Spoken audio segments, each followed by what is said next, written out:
Bonjour, dans cette vidéo, je vais vous parler de la règle d'Hopital, ses difficultés et comment contourner ces difficultés. Alors, premièrement, on va parler de la règle. Deuxièmement, on va parler de la difficulté rencontrée en pratique. Ensuite, on va parler de l'astuce qui va nous régler ce problème. Et ensuite, on va voir les limites de base. Et ensuite, on va voir l'application de cette astuce sur 3 exemples que voici ici. Et ensuite, on va terminer par une conclusion.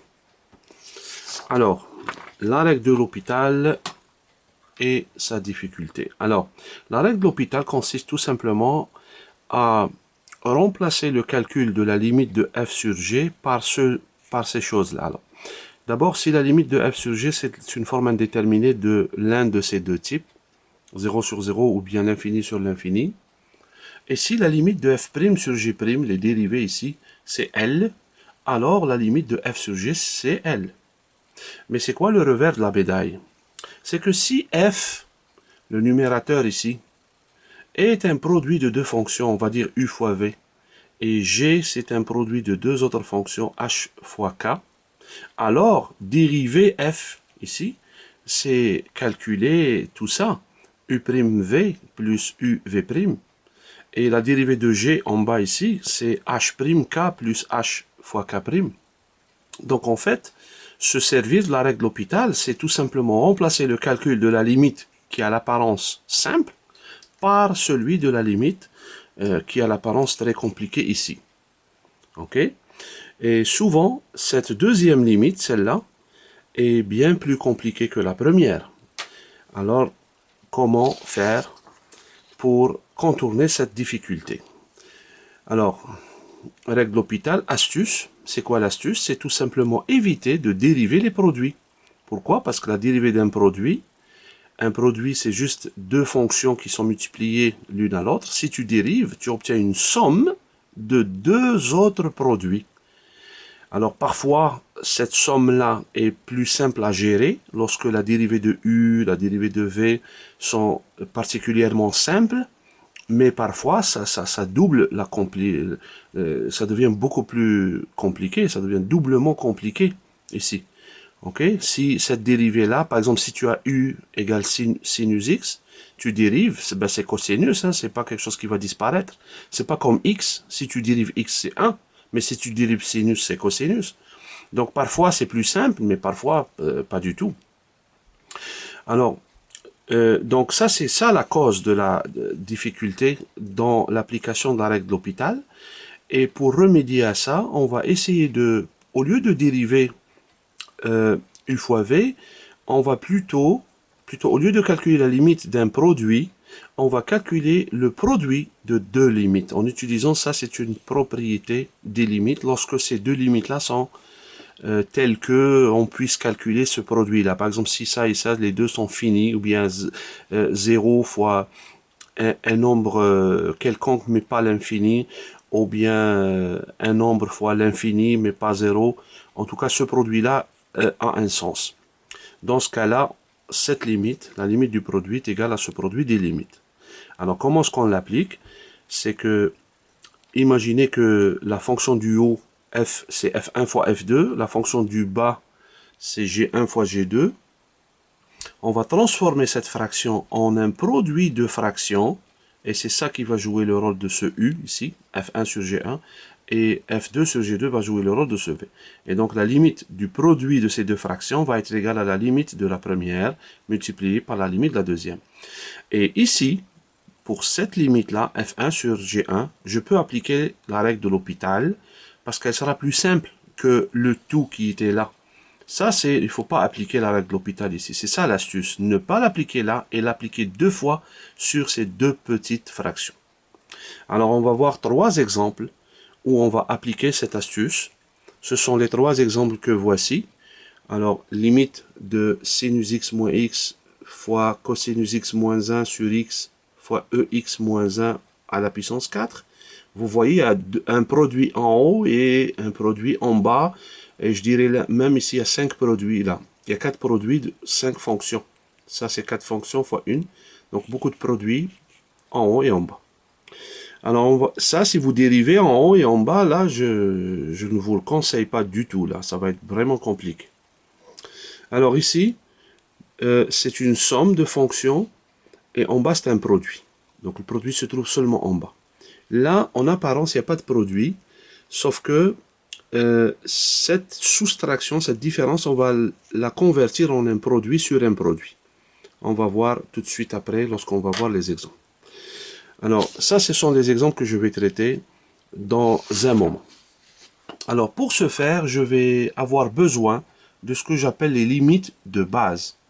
Alors, les limites de base, ce n'est pas quelque chose de nouveau pour vous si vous avez suivi un cours de calcul différentiel, communément appelé MAT 103 ou bien MAT 1903 dans certaines institutions. Dans ce cours-là, vous avez vu ces deux limites. On les a démontrées dans les manuels que vous avez utilisés et après, on les a utilisées comme quelque chose de connu. Alors, l'usage de ces deux, regardez comment ça fonctionne. Par exemple, si je dois calculer la limite de sinus de 2x sur sinus 3x, je remplace x par 0, je trouve sinus 0 sur sinus 0, ça fait 0 sur 0, donc forme indéterminée. Alors, pour utiliser cette limite-là, qu'est-ce que je fais? Je prends sinus 2x et je le divise par 2x et je multiplie par 2x. Sinus 3x, je le multiplie en haut par 3x et je divise par 3x. Puis, chaque parenthèse, c'est quelque chose comme ça. Si je pose par exemple 2x égale u, j'aurai sinus u sur u. Grâce à ça, ça va tendre vers 1. Et ça, c'est u sur sinus u, bon, ce qui est la même chose, l'inverse de cette fonction-là. Donc, ça va tendre vers 1 aussi.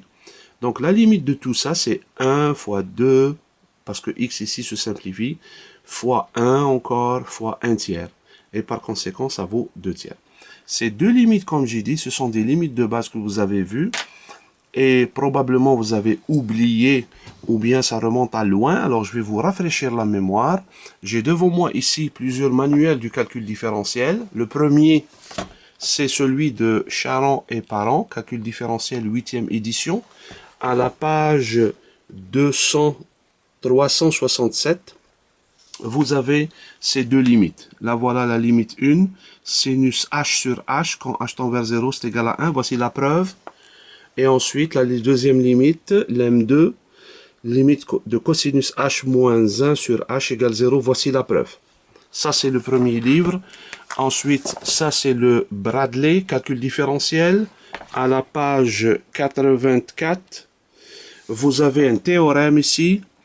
Et ils sont sur brillance, les deux limites. Sinus h sur h égale 1, cos h moins 1 égale 0. Démonstration. Ça prend tout ça. Puis, après, on utilise ces deux limites ici dans les exemples. Un autre manuel aussi, c'est le James Stewart, calcul différentiel. À la page 226, vous avez sinus θ sur θ égale 1, la démonstration. Ensuite, à la page suivante, on trouve limite de cos θ moins 1 sur θ égale 0.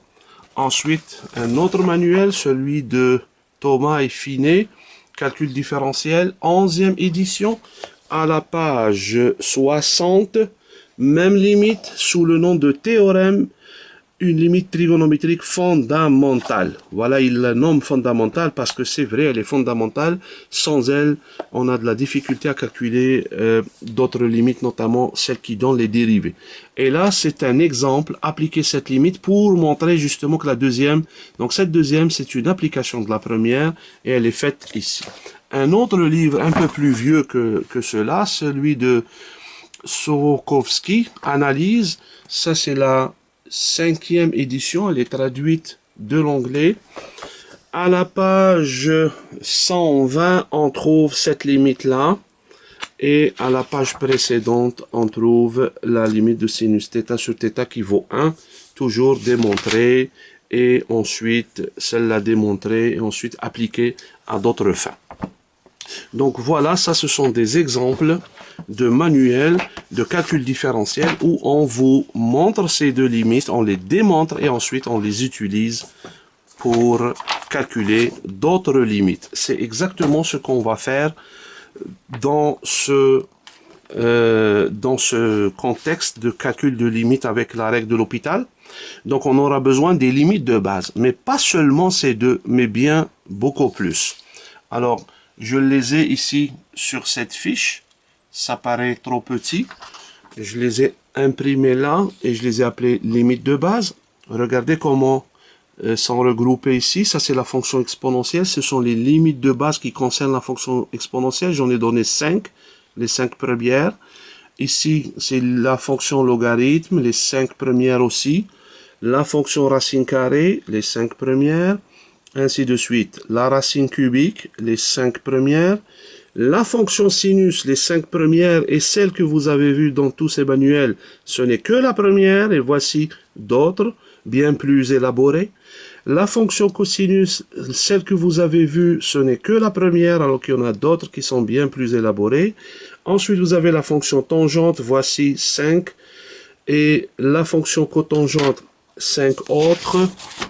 Et là encore, la suite, là, c'est fonction arc-sinus, vous avez 5 limites. La fonction arc-tangente, encore 5 limites. Et fonction sécante, 5 limites. La fonction coséquente, encore 5 limites. Bien entendu, on peut aller aussi loin que l'on veut, mais ces 5-là, pratiquement, ça recouvre largement toutes les applications qu'on risque de rencontrer en pratique. Donc, voici ce que j'appelle une liste bien complète des limites de base. Et ce que vous avez vu dans le cours de calcul différentiel, ce ne sont que 2 limites parmi bien d'autres. Alors, celle de sinus et celle de cosinus, ça, c'est ça ce que vous avez vu dans le calcul de différentiel.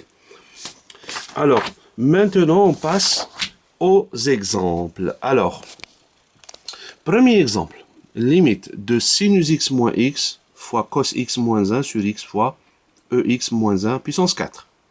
Alors, qu'est-ce que je remarque ici? Première parenthèse, c'est sinus x moins x. Ça me rappelle la limite de base qui est sinus x moins x sur x au cube, qui vaut moins 1 sixième. Alors, je reviens à la fiche des limites de base. La fonction sinus, la voilà. Sinus x moins x sur x puissance 3, c'est moins 1 sixième. Ok? Donc, ça me rappelle celle-là. Je vois ici cos x moins 1, ça me rappelle cos x moins 1 sur x carré. La limite de base qui est ici. Ok? Non, ça c'est la cotangente, excusez, c'est la cosinus. Elle est là. Cos x moins 1 sur x carré, c'est moins 1 demi. La voilà. C'est celle-là. Ensuite, je vois ex moins 1 ici. Ça me rappelle ex moins 1 sur x égale 1. C'est la limite de base que je retrouve ici pour la fonction exponentielle tout à fait en haut. La voilà, ex moins 1 sur x, c'est 1, quand x tend vers 0. Alors, ces 3 limites de base se calculent à l'aide de la règle de l'hôpital très facilement. En fait, je ne l'ai pas dit tout à l'heure, toutes les limites que vous voyez sur cette fiche, que ce soit la première ou la deuxième page, se calculent à l'aide de la règle de l'hôpital extrêmement rapidement, facilement. Il n'y a vraiment aucune difficulté. Je dirais même que parmi toutes les limites que vous pouvez calculer à l'aide de la règle de l'hôpital, ces limites-là sont les plus simples qui puissent exister. C'est noté, prenez une ou deux, essayez d'appliquer la règle de l'hôpital et vous allez voir que vous ne rencontrez aucune difficulté.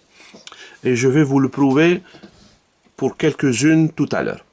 Donc, admettons que ces limites-là, on sait les faire et ça vaut ces valeurs-là qui sont écrites. Alors, comment est-ce que je vais faire? Regardez bien. Sinus x moins x, je vais le diviser par x au cube et multiplier par x au cube. Pourquoi j'ai choisi x au cube? Ben parce que dans la limite de base que j'utilise, j'ai x au cube ici.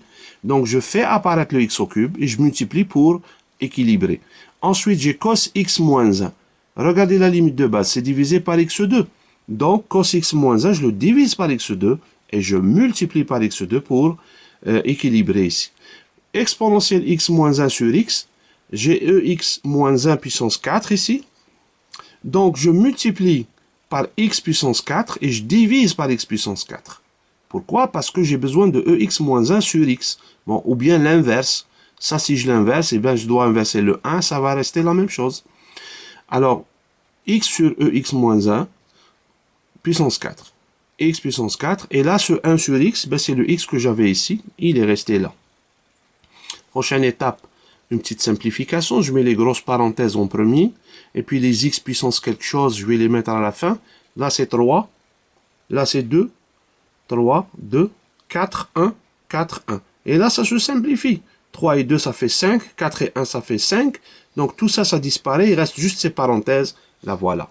Donc, la fraction de départ, elle est égale à ce produit de fonctions. Et chaque fonction ici, c'est une fraction. Et regardez, donc la limite de ce que je voulais, c'est égal à la limite de ce produit. Et j'utilise la propriété des limites qui me permet de faire rentrer la limite à l'intérieur de chacune des parenthèses. Et je calcule chacune grâce à quoi? À la limite de base considérée. Ça, c'est une limite de base. Regardez, cette parenthèse, c'est une limite de base. Ça veut dire, ça se calcule très facilement. Et j'obtiens ces valeurs-là. Et j'élève à la puissance 4. Un calcul simple me donne la limite finale. Donc, toute la difficulté, c'était de transformer ça en ce produit-là. Alors, en résumé, pour ce premier exemple, on a transformé la fraction de départ en ce produit-là. On a calculé ses limites ici grâce à la règle de l'hôpital pour la première 3 fois. Regardez, je vais le faire tout de suite devant vous. J'applique la règle de l'hôpital au cas 0 sur 0, la forme indéterminée 0 sur 0. Je dérive sinus, c'est cosinus. Je dérive x, c'est 1. Je dérive x au cube, c'est 3x carré. Donc, je n'ai fait que dériver en haut et en bas. Je remplace x par 0, je trouve cos 0 moins 1, ça fait 1 moins 1, 0, sur 3 fois 0 au carré, c'est 0. Donc, encore forme indéterminée du type 0 sur 0. J'applique la règle de l'hôpital encore une fois. Je dérive le cosinus, c'est moins sinus. Le moins 1, il disparaît. Et là, ça fait 6x. Encore une fois, si je remplace x par 0, j'obtiens 0 sur 0, parce que sinus 0 vaut 0. J'applique la règle de l'hôpital encore une fois. Et je dérive le sinus, il me donne le cosinus. Donc, ça donne moins cosinus sur 6x à dériver, c'est 6. Et là, je remplace, il n'y a plus de forme indéterminée. Cosinus 0, c'est 1, donc c'est moins 1 sixième. Vous voyez, cette première limite, j'ai appliqué la règle de l'hôpital 3 fois, sans aucun problème. C'est exactement la même chose ici. Pour celle-là, j'applique 2 fois. Pour celle-là, j'applique une fois, de x sur ex moins 1. Donc voilà, je les applique un certain nombre de fois et j'obtiens ces limites. Ce sont les limites de base qu'on a vues sur cette fiche. OK? Donc je continue. Ces limites-là, je les codais. Donc tout de suite, la limite de ce que je veux, c'est égal au produit de ces limites-là dans la bonne combinaison de produits ici. Et ça me donne un 12e. Donc on a évité de dériver les produits qu'on avait en haut ici, ça, et en bas, celui-là. Comment est-ce qu'on a fait ça? En transformant l'écriture de la fraction de départ, celle-là, en un produit de plusieurs fractions. Les voilà, les fractions, plusieurs fractions.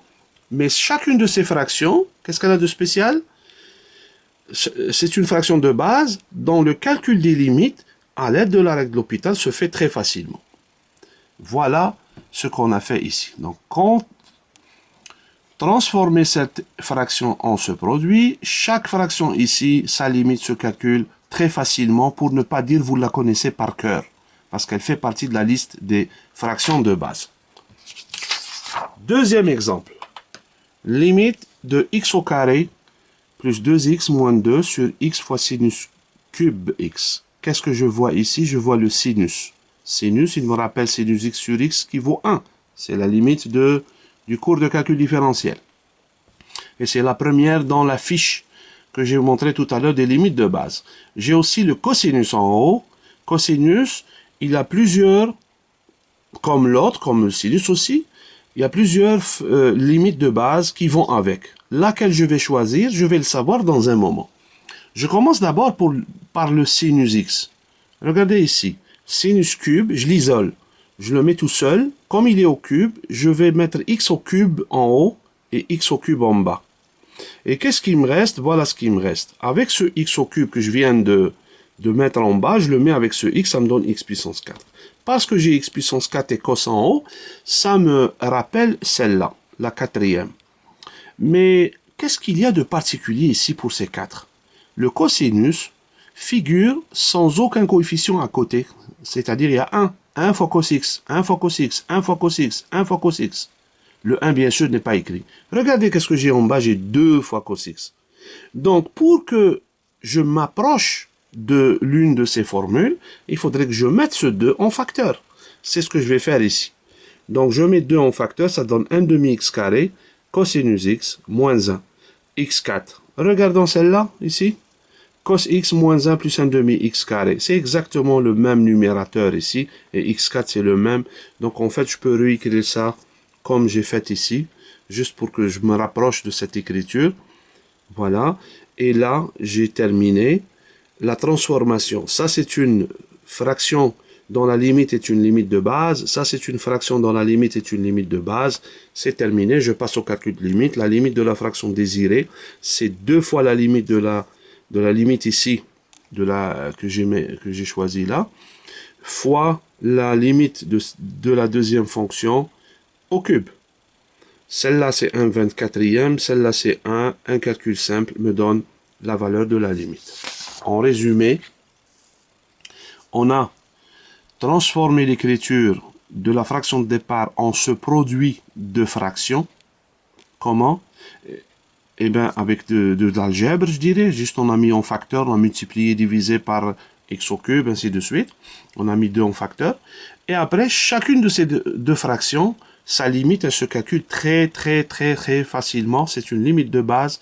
Alors, pour la première, je peux dire c'est RH une fois, la règle de l'hôpital une fois. L'autre, c'est 4 fois. Alors, c'est long, c'est vrai, 4 fois. Mais regardez, c'est des simples dérivés. Cos x, ça devient moins sin x. Le 1 disparaît. 1 demi x carré, c'est x. Et ainsi de suite. C'est juste dérivé, 4 fois, jusqu'à ce que vous aurez quelque chose qui n'est pas de la forme 0 sur 0. Et c'est terminé, 1 sur 24. Donc, la limite de la fraction de départ va être tout simplement 2 fois la limite d'ici, fois la limite de là au cube, et ça me donne le 1/12. On a donc évité de dériver le produit x fois sinus cube, qui est là, en transformant l'écriture de la fraction de départ en un produit de plusieurs fractions de base. Dans le calcul des limites, à l'aide de la règle de l'hôpital, se fait très facilement.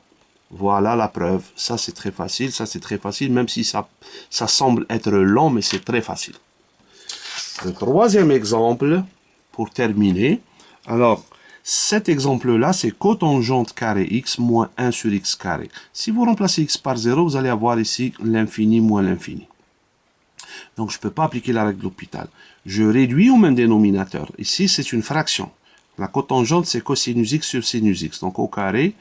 Et je réduis au même dénominateur. Voilà ce que ça me donne. Et là, je vois un carré moins un autre carré. C'est une identité remarquable. A carré moins b carré, c'est a moins b fois a plus b.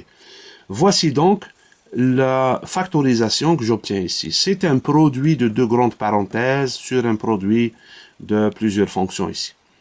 Alors là, qu'est-ce que je vais faire?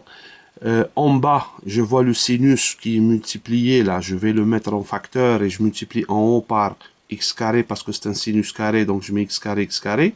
Le deuxième x carré, c'est celui qui était là. Et cette parenthèse, la deuxième, je la retranscris ici. Quant à la première, regardez là les deux limites de base que j'ai mis ici. X moins sinus x sur x au cube, ça vaut une valeur. Cosinus x moins 1 sur x carré, ça vaut une valeur. Mais j'ai pas le sinus tout seul, il y a x avec. J'ai pas le cosinus tout seul, il y a 1 avec. Regardez là, qu'est-ce que j'ai? J'ai sinus tout seul, il n'y a pas de x. Et j'ai le cos, il n'y a pas de 1. Par contre, si vous remarquez un petit peu, si j'ajoute et je retranche, je fais moins x, je retranche et j'ajoute x. Et je prends ce deuxième x, je vais l'adjoindre à sinus x, comme ceci. Ça me rapproche de cette limite de base. Et ici, ce x, je vais l'adjoindre à x cos x. Et je vais le mettre en facteur. Regardez, x en facteur fois cosinus x moins 1.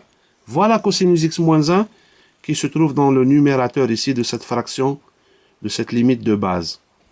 Et voilà, donc j'ai retranché, ajouté x dans cette parenthèse pour justement faire cette petite manipulation et faire apparaître les numérateurs ici des limites de base. Et là, maintenant, je peux séparer cette somme en deux fractions.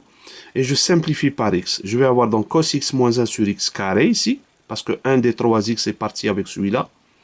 Et là, x moins sinus x sur x au cube, ce sont exactement ces deux limites de base. Ces deux limites de base, je les retrouve ici. Continuons pour la deuxième parenthèse. Du moment que j'ai pris x au cube, parce que j'en ai besoin pour ma limite de base, il me reste un x, parce que là, il y en a 4x. X fois x fois x fois x. Donc 3 sont là, le quatrième, je le mets ici. Et cette somme-là ne me pose pas de problème. Je vais séparer ça en deux. Ça me donne x cos x sur x, ça me donne cos x. Je simplifie le x. Et sinus x sur x, le voilà. Maintenant, j'ai terminé la transformation de ma fonction de départ en ce produit de quoi? De somme de fractions. Ça, c'est une somme de fractions. Ça, c'est une somme de fractions. Et le tout, c'est un produit de somme de fractions. Je passe à la limite. Donc, la limite de ma fonction de départ, c'est la limite. Je vais la faire rentrer dans cette parenthèse. Dans cette parenthèse, je vais le distribuer sur les deux termes. Et dans cette parenthèse, je distribue sur les deux termes. Et chaque chose que vous voyez là, chaque fonction est une limite de base. Regardez ici, sinus x sur x, c'est 1. Cos x moins 1 sur x carré, on a dit ici, c'était moins 1 demi. Sin x moins sinus x sur x au cube, on a dit c'était 1 sixième. Ça, c'est des choses qu'on trouve dans la fiche des limites de base. Cosinus x, vous pouvez dire que c'est cosinus x sur 1. C'est aussi une fraction de base parce qu'il suffit juste de calculer. Remplacer, il n'y a même pas la règle de l'hôpital ici. Je calcule direct. Et là, c'est 1. C'est la fameuse sinus x sur x. Donc, ça y est, tous, c'est des nombres ici. Donc, je remplace et je calcule et je trouve moins 2 tiers. Donc, finalement, en résumé, cette fraction de départ qu'on a obtenue après avoir remplacé la cotangente par cosinus sur sinus et on a factorisé, on a obtenu cette fraction-là, il y a un produit méchant en haut et un autre produit en bas. On a transformé cette fraction en un produit de somme de fractions. Ici, je peux dire que j'ai une somme d'une seule fraction, mais là j'ai une somme de deux, une somme de deux. Donc un produit de somme de fractions. Toutes ces fractions, leurs limites, sont des limites de base et se calculent très facilement à l'aide de la règle de l'hôpital. Alors là, c'est règle de l'hôpital une fois. X sur sinus x, voilà ce que ça me donne.